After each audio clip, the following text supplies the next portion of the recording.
Scan to unlock Sovi and ace your tests.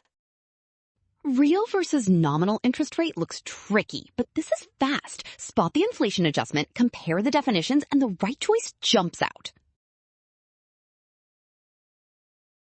Start with the Fisher equation idea.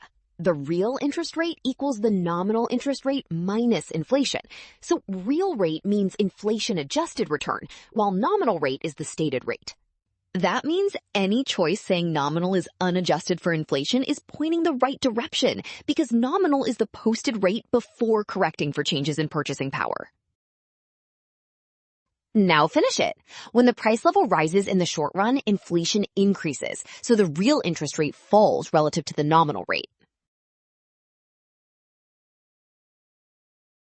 Well done. Option A. Scan now, watch signs, and avoid rush. Trust given definitions and check steps because inflation adjustment is the whole difference.